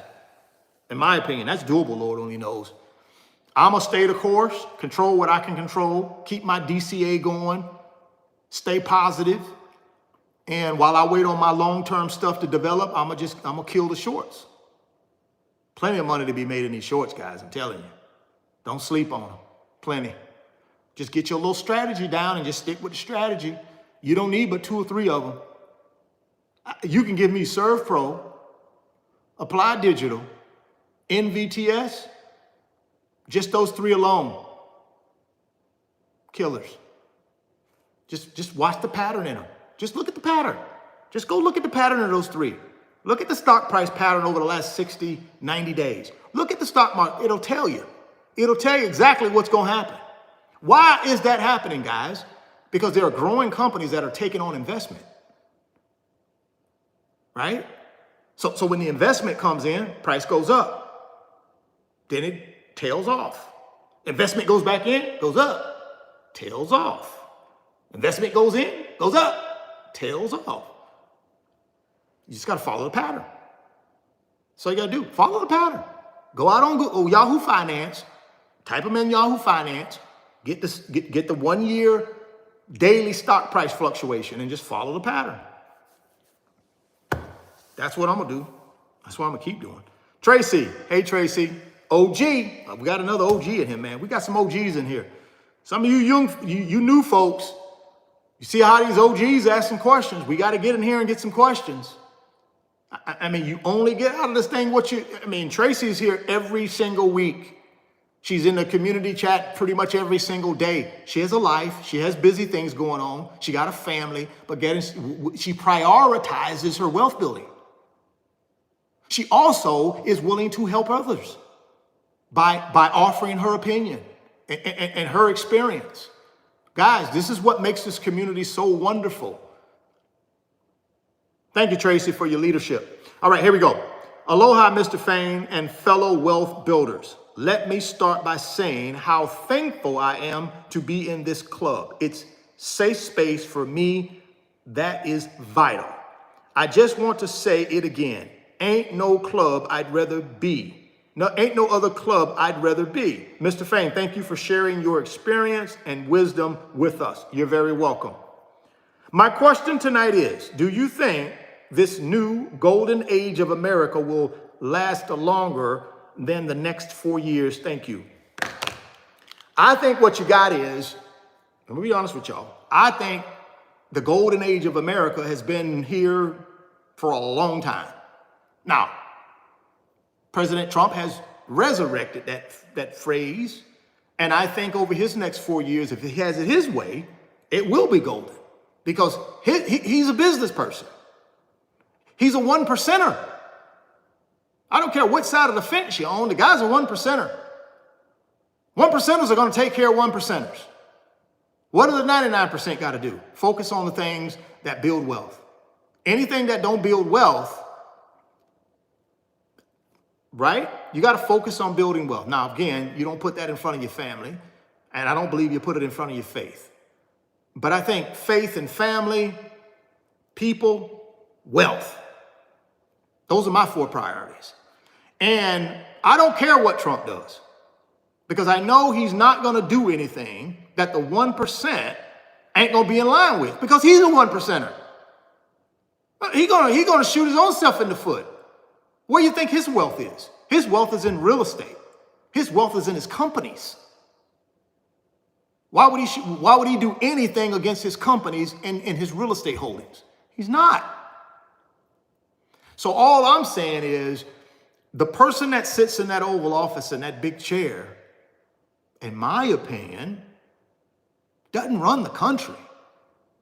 I mean, they may be the figurehead for the country, and yeah, he got some leeway to do some things with tariffs and things like that.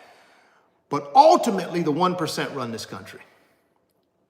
And ultimately, we know there are trillions and trillions and trillions. Listen, man, you got a market cap of the S&P 500 of about 11.8 trillion dollars. That's just the S&P. Do you know how much money is in the stock market, guys? Do you really think these 1%ers are going to let anybody jeopardize that? Come on, guys. No, it's not going to happen. See, this is why I keep telling y'all, this whole doomsday thing y'all better leave that alone, man, and understand what's really happening here. It's manipulation. They're manipulating y'all. They're manipulating the 99% right now. Do you really think the Federal Reserve is going to limit their rate cuts to 2 next year? That's crap. They're going to do more than 2. That's my opinion now. Could be wrong, but I think they're going to do more than 2. They're going to have to. Unemployment too high. Trump going to beat them over the head. He is. He's going to beat them over the head. So my thing is this. Get your strategy together and invest. Be positive. Speak positive things into your life. And don't worry about things you can't control. Only focus on the things you can control. I can't control what Trump does. I don't even think about that. What do I think about? Okay, January 2nd, what shorts am I going to be in day 1? That's what I think about. I don't know about what y'all think about. I think about on January 2nd, let me get my little research done, so because January 2nd rolls, I'm in. Heavy. Right off the bat.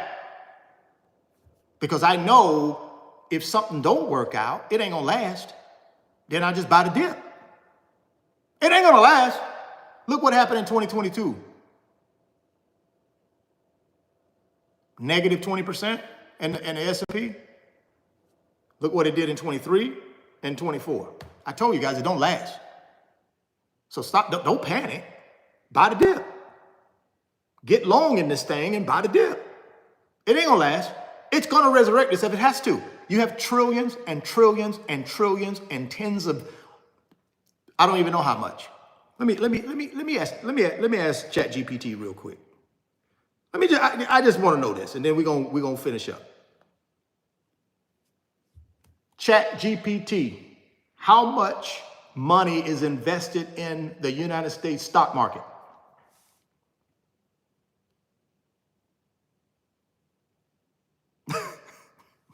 I told y'all Chat GPT would give it to me.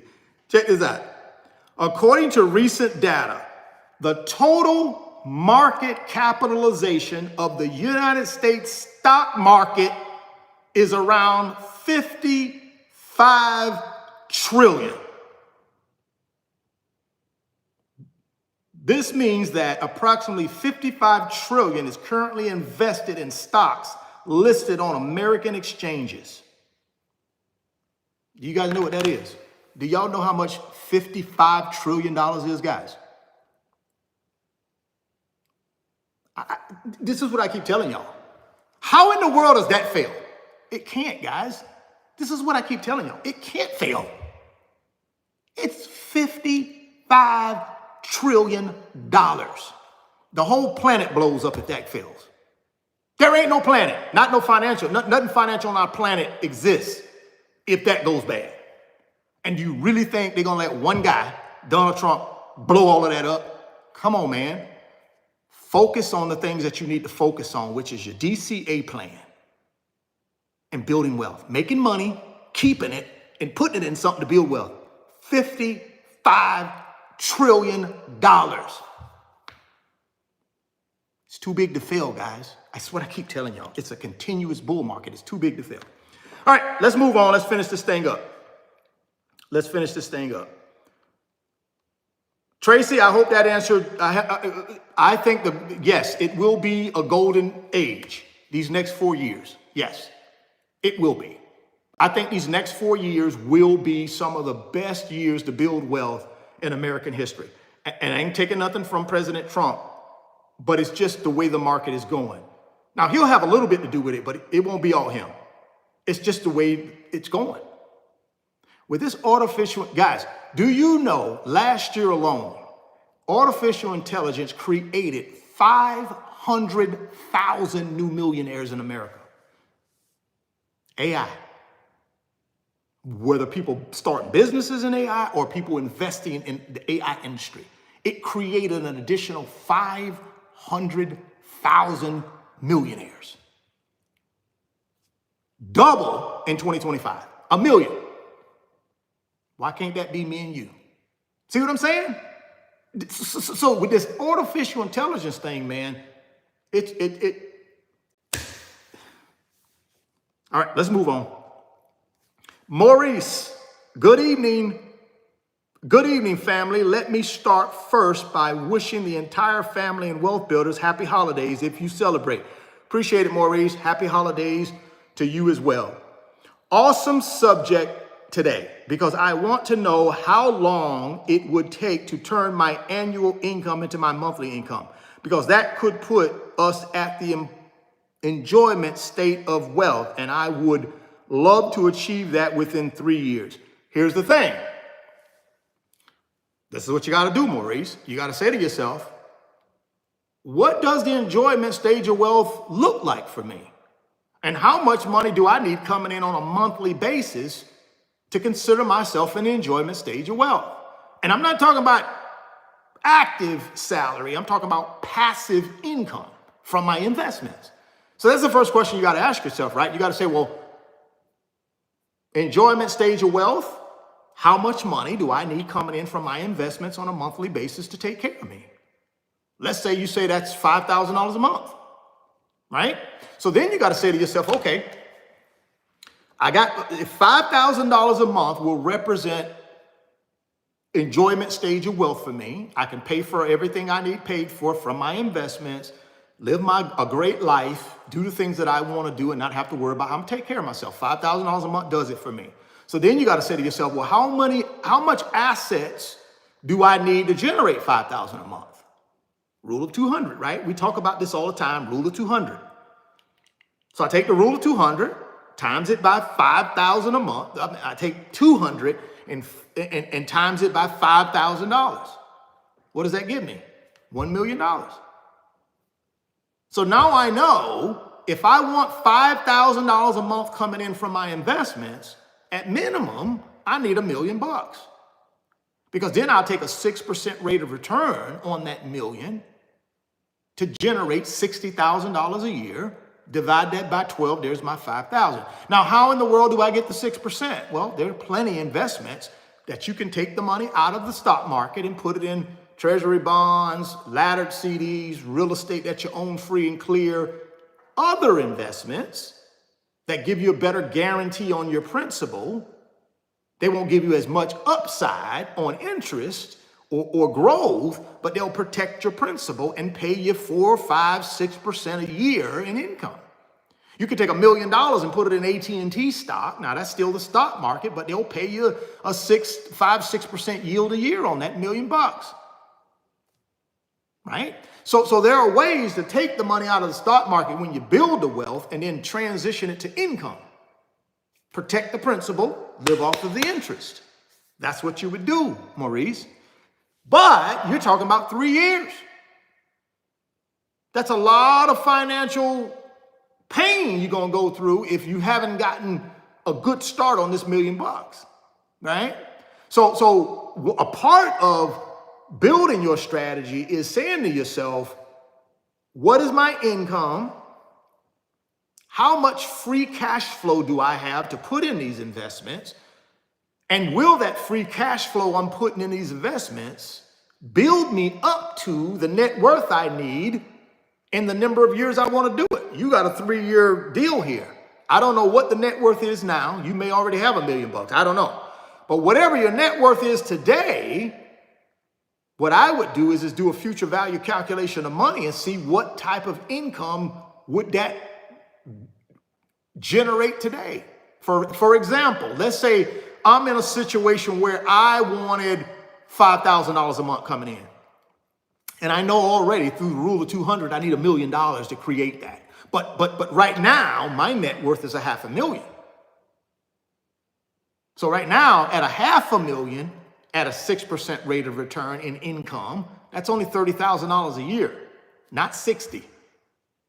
Now the question is, in the next 3 years, can I go from 500,000 to $1 million based on the money that I'm investing every month? Right? I mean, it's a lot in 3 years. To build your net worth from 500,000 to $1 million in 3 years is a lot of money you're going to be investing. I'm not saying you don't have that. I'm just saying that's the exercise you got to take yourself through. But it all starts with what? Taking that active income, that active salary that we talked about earlier, taking your active salary, your annual salary, paying yourself first, living on less than what you make, living on a plan, staying out of consumer debt, and then saving and investing like a crazy man until you get to that number. That's what you got to do. And now, once you're done, you got this wealth right here that's generating this income without you doing anything.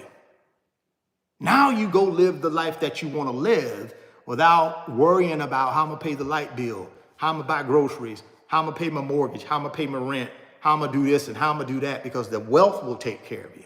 But you got to give up something today to get to be able to experience that tomorrow. That's it. That's it. That's the process, Maurice, in my opinion. And you certainly can do it. You certainly can do it, but you got to make your mind up to do it. And I'm not saying you haven't made your mind up to, but if you haven't, that's what you got to hang your hat on. All right, let me see if we got anything else in here, guys, before we tap out. I said I was going to tap out at 9:30, but let me just do a little run through and see if we got anything else in here that y'all need me to address before I tap out. Okay, so Maurice says, I meant stages of wealth. I'm not sure what you're talking about when you say stages of wealth. I mean, you got the enjoyment stage of wealth and you got the building stage of wealth, right? Now, I've done a video before on the 5 levels of wealth, but when it comes to wealth, you got really, when you're in the building wealth, typically is when you're working, earning income, and investing that income in something that'll get you to the enjoyment stage. See, building wealth is when you're working, earning, active income. Enjoyment stage of wealth is where your investments take care of you. So I got a video out there on the 4 or 5 levels of wealth on my YouTube channel that I can send you. I can't regurgitate them right here for you on the spot, but I got a video where I went through the different stages of building wealth. It's like 5 of them. It's 5 levels of wealth. And it's a video that I got out on my YouTube channel. You could probably go search for it or send me an email or a DM and I'll give it to you. I have it, but I can send you that. It's the 5 levels of wealth. I think I've done a live stream on it and I've done an edited video on it. So I can certainly send you those if you want me to, that'll walk you through the 5 levels of wealth. But when I'm talking about stages, at least from my benefit, you got the building stage and then you got the enjoyment stage. The building the stage is when you're out here working and living these financial principles and then taking your money and investing it. And then you get to the enjoyment stage of wealth when the wealth is built and you're ready to take income. So, but I can send you the 5 levels of wealth if you want me to. Just send me a DM and let me know you want it, and I'll send you that video. You can go through it. Derek Toyer, Richard, what's up? I'm still following your pattern to build wealth. Appreciate that, Derek. Thank you, man. I think we had a good year last year, and I look forward to us having another good year with Blueprint 1.0. And if you're following 2.0, that's NVIDIA, right? Big boy, 900-pound silverback. I think we break through next year if we get Blackwell. If Blackwell come through, we go into the moon. That's all we're waiting on is Blackwell sales. If we show Blackwell coming through, woo, get that revenue up to about 200 billion next year. 26 gonna be a monster. We get the revenue in 2025, fiscal year 2026, up to 200 billion. Guys, it's gonna be a monster. It'll be a monster. Queen Regina, hey guys, will Elon Musk sell Tesla to the government? I have no idea. Somebody else might want to chime in on that. I don't really be following Elon Musk and all this other stuff he's doing. Only way I buy Tesla is through the Magnificent Seven. I don't buy Tesla individual no more. It's too expensive for me. But I buy it through the Magnificent Seven through my little DCA. But I don't follow Musk and all this stuff he's doing on the government. So somebody else might want to chime in and help Queen Regina with that. But I don't have no idea. Suggestion, I am new to the group and don't know if anyone's asked this baby question, but I opened my Moo with 100. How should I invest? I am willing to copy. Queen Regina, I got you. I'm going to send you a DM. Hopefully you know how to get into the DMs. I'm going to send you a DM through Patreon and I'm going to give you the video that outlines my wealth transfer blueprint. And if somebody can jump in here, maybe Tracy, you can jump in here and give it to her right now in the comment, in the post. If you want to send that to her, Tracy, great. If not, I'll go ahead and send it to you, Regina. But that video will tell you what you need to do from what I'm investing in. And all you got to do is then use the Moo brokerage account. Now you're gonna need to put more money in there than $100. You're gonna need to put some more money in there. You're gonna have to do it every single month. So it's not a one-time deal. It's like every single month you got to do this and follow it year after year, decade after decade, if you have to, till you get to your freedom. But if you need some more conversation with me, just send me a direct message on Patreon and you and I we can talk more about it. But that blueprint is in a video and I just kind of give you the 3 things that I'm buying. And then all you got to do is take those 3 things and do exactly what I say do in the video. Divide them up and put them in to those investments, 50, 30, 20. 50% goes into SPLG, 30% goes into FTEC, 20% the Magnificent Seven.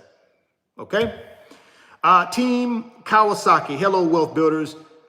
Hey, Team Kawasaki, hello to you as well. Thank you for popping in and joining us. We appreciate that. Jersey T has another question. You are holding shorts shorter than a year, which will be tax short-term gain. Is it better to hold for over a year to pay long-term tax gains? No, not for me, it's not. I don't care nothing about paying no taxes. I paid my fair, I don't care about that. All I care about is, listen, if I make 100 grand, Uncle Sam get 20 of it, 25 of it, whatever it is, good. I get to keep 70 or 75. I don't care about paying no taxes on money that I didn't really do nothing to make. I mean, if I don't want to keep it long-term. I already got a long-term portfolio. My goal here is to make cash flow. So if I got to pay Uncle Sam some tax, so be it. I don't have no problem with that. I make 100 grand, he get 25 of it. I keep 75 for doing nothing. Come on, man. I got to get my money right now. So all of mine I've sold, and I'm going to pay the short-term capital gains on it, and I ain't going to blink one eye and don't care. I'm going to give it to my CPA. That's why I got a CPA. See, I give it to my CPA, and I got other stuff, deductions that are going to take something away from that. I'm not going to pay the full thing. So my deductions are going to take something away, but whatever's left, I'm going to pay the tax and enjoy my profits and move on to the next year. So for me, I keep them less than 12 months, and I'm okay with paying the short-term capital gain. That's not for everybody. Some of y'all may want to go long-term and do the long-term capital gains, and that's okay. I don't care about paying no taxes like that, guys. I just don't. I don't get caught up in paying taxes. I'm going to pay my taxes. I don't care about paying taxes. I'm going to pay my fair share of taxes. I got a really good CPA, and I pay my fair share of taxes. I want no problems with the I to the R to the S. They get 30% of everything I make, perfect. I get to keep 70. That's good enough for me. And what's up, Ann? OG on the channel. Appreciate you joining the Wealth Builders. Ann and I go way back. She was OG from, I don't know, pandemic days maybe. Appreciate you, Ann, for tapping in and joining the Wealth Builders. I appreciate you. Hey, Richard, I've been listening to you and your plan, and thank you for all the information. I have NVIDIA for my long term. I only have 11 shares now. I was wondering if I should buy more of NVIDIA. Right now, my focus is on my ETF, SCHD, and VU because they are safer. I put $3 to $350 a month into the ETF. Just wanted to hear your thoughts. I think you're right on the money.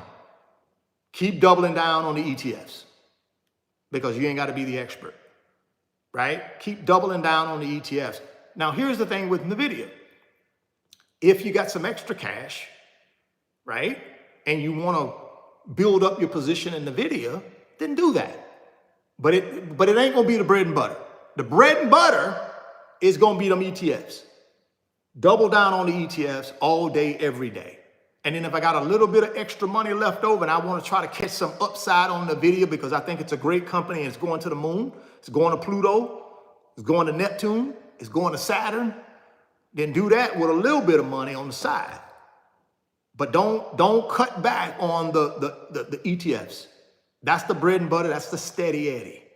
That's where the long-term wealth is going to come from. And you're going to be diversified a little bit, right? You don't want to be concentrated in just NVIDIA. And you know that. So if I got some extra money and I want to pick up me a couple shares of NVIDIA, great. But I do not give up DCA on my ETFs to buy NVIDIA. Go DCA on the ETFs, and then if I got some side hustle money, some extra money, some Christmas money, and whatever, I done had a couple yard sales, whatever money, throw that at NVIDIA. I think NVIDIA is going to be a monster, but I'm not going to give up my safety, if you can say that. You know, nothing in the stock market is guaranteed, but my ETFs, I'd rather go with that over NVIDIA for that reason, right? So yeah, I think you're on the right path. If you got a little extra money and you want to get a little bit more NVIDIA, do that then, but only then. Let's see here. Regina Vaughn. I'm waiting on Nike to make a comeback. I should have taken profit when it was up, but if I stay in it, it may run back up. It could, Regina. I mean, come on, man. Nike is Nike. They're gonna get their act together. The stock price won't be in the tank forever. That's my opinion now. I think over time, Nike is a good company. They just got to get things back defined again, right? And I think they will. So yeah, again, we don't want to keep all our apples in one basket. We don't want individual stocks to be our biggest holding. We want to be in ETFs, S&P 500, industry-specific ETFs. We do not want individual stocks to be our biggest holdings, guys, because we got to be the expert. We got to pick winners and losers. We got to know when to get in and get out. We don't have to do that with ETFs. The fund does all of that for us. All we got to do is sit back and be patient. They do all the heavy lifting. When you're doing individual stocks, you do the heavy lifting. That's all I'm saying. But I like Nike. I think they're gonna be on the come up at some point. D Fortune, hey Richard, and good evening. Good evening, D Fortune. What economic factors are influencing the Federal Reserve's decision to limit rate cuts to only 2 times in 2025? Well, pretty simple.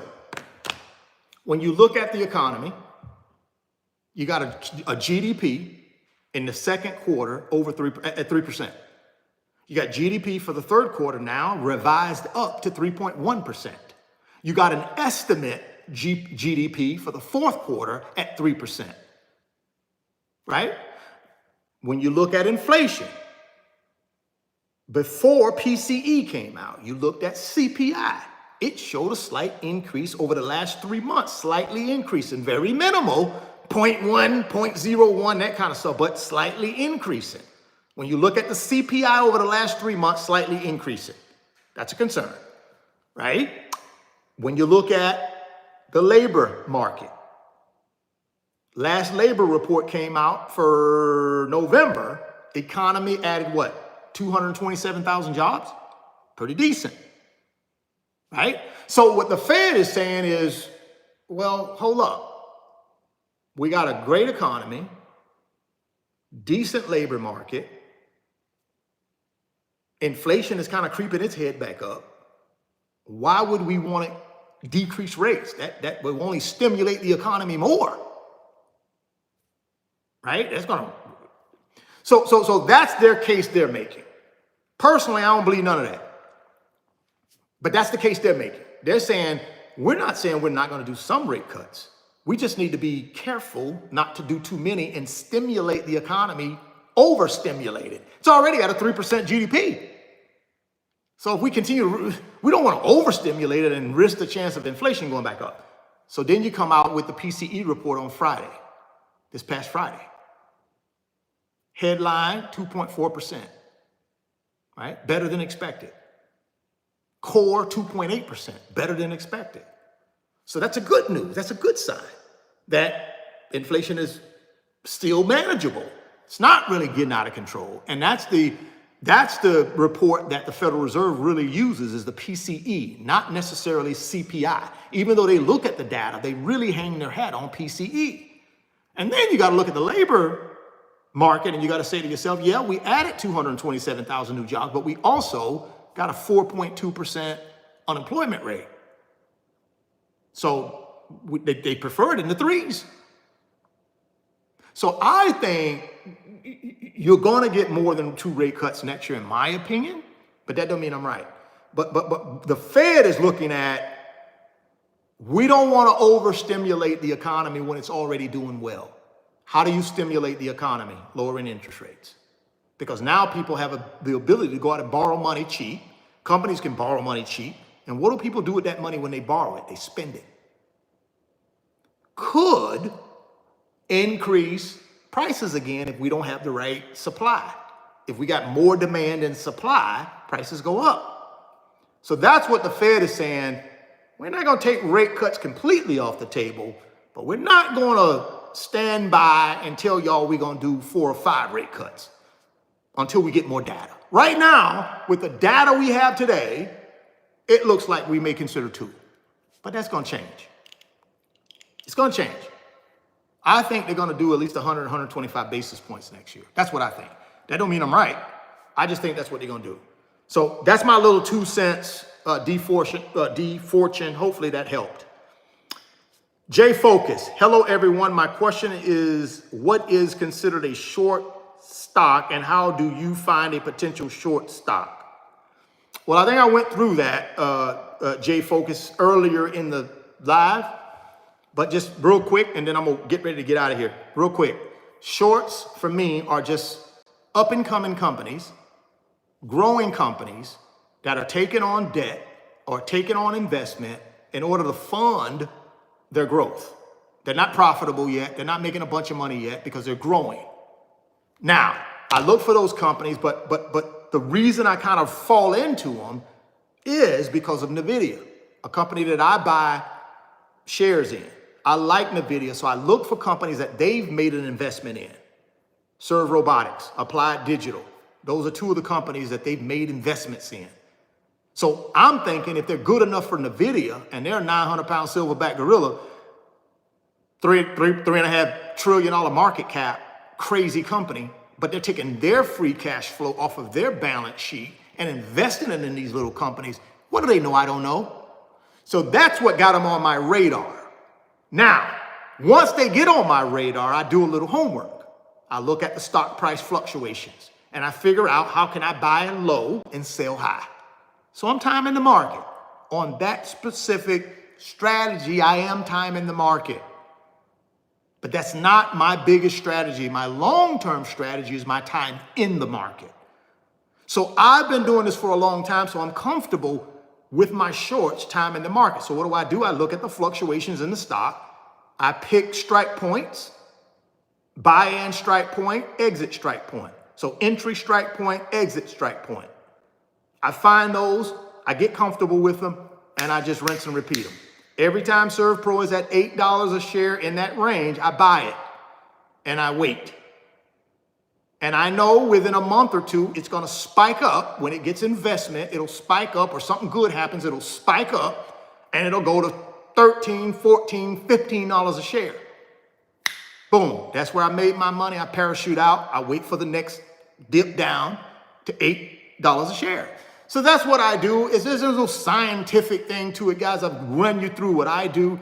All I can tell you guys, if you want to copy my plan, watch the videos. I can't re-explain this stuff no more. If you want to know what I do, watch my videos. That's it. Thank you, Jay Focus, though. I appreciate you. But you ain't got to worry about it. Be tuned in January 2nd, because I'm back in them. And I'm going to tell you guys on my YouTube channel exactly when I get on them. So all you got to do is plug in every day and you ain't going to miss nothing. You're going to know exactly what I'm doing because I tell you on my YouTube channel every day. That's why I keep telling y'all. You got to watch the YouTube channels if you want to know what I'm doing, because that's where I tell you. I don't tell you in the community chat. Not all the time. If somebody gives me a direct question in the community chat, I will, but I don't come in the community chat and say, hey, today I'm getting ready to buy XYZ. That's not what I do, right? I do it on the YouTube channel. I do sometimes drop it in the community chat, but I don't always do that. So the best way to be is be on the YouTube channel and be here for questions, because I don't answer no questions in the comment section of the YouTube videos. So anybody asking questions in the comment section of my videos, I don't even look at it. So the only way you get questions answered by me is you got to be in the club. You got to be in the Wealth Builders, and you can direct message me and ask all the questions you want, right? Plus, you got access to other people, 1,200 other people in the Wealth Builders to draw experience from. It ain't just me. These folks are where the value is. Your fellow Wealth Builders is where the value is, honestly. That's what you got to hang your hat on. Natasha, do you DCA on your shorts? No, I don't do any DCA on my shorts. It's all lump sum. Serve Robotics, $8.50. I take a lump sum, boom, I buy it and I wait. When it gets to my strike exit price, I sell it, take my profits, put my money back in my brokerage account and wait till the next one. That's what I do. So it's all lump sum.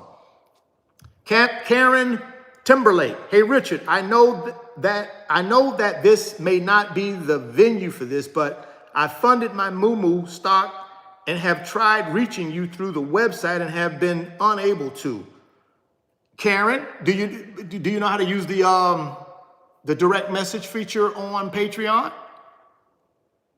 If you do, just send me a direct message on Patreon. Or you should be able to send me an email through the website, though. You should be able to send me an email through the website. But try to send me a direct message through Patreon. And I'll go ahead and I'll send you some information. What's the next steps on Moo? So if you want to do that, just send me a direct message through Patreon. If you don't know how to do that, somebody in the chat right now here on Patreon can drop in to Karen and send her the directions on how to do the DM. If not, I I will do my very best to remember to send it to you myself once this is over. So just bear with me, but I'll be more than happy to share with you what you need to do next. I just need you to send me a direct message, or somebody send her directions on the direct message system on Patreon. Let's see here. All right, I think we're done, guys. Appreciate y'all. It's 10 o'clock on the head. I appreciate y'all rocking with me. I appreciate y'all tapping in.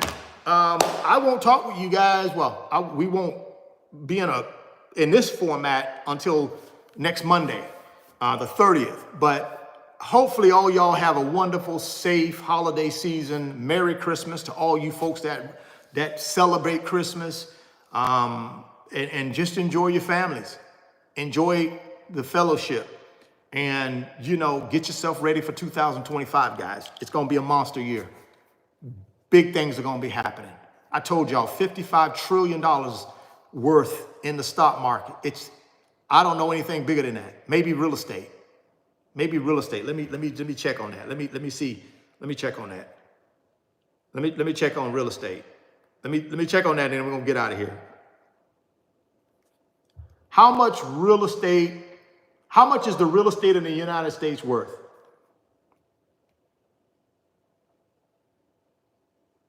Ooh, 52 trillion. So stock market is worth 55 trillion. Real estate, 52 trillion. There you go, guys. Bingo. There you go. There you go, guys. You monsters. Stock market, a monster. 55 trillion in the stock market, 52 trillion in real estate. Wow. Over $100 trillion just in those two asset classes. Monsters, guys. Hey, appreciate y'all. Like I said, happy holidays. Merry Christmas to y'all that celebrated. Thank y'all for rocking with me. Thank y'all for being patient. Thank y'all for just supporting me in my life. Long dream to help people. People, purpose, passion. Those are the 3 P's, guys. Y'all take care. Love you. Just enjoy the rest of your year. Let's get ready for a banger in 2025. Banger in 2025. Thoughts become things. If you can see it in your mind, hold it in your hands. You guys keep chasing your greatness. Never stop believing in yourself. Stay healthy, get wealthy. When life smiles at you, smile back. Peace.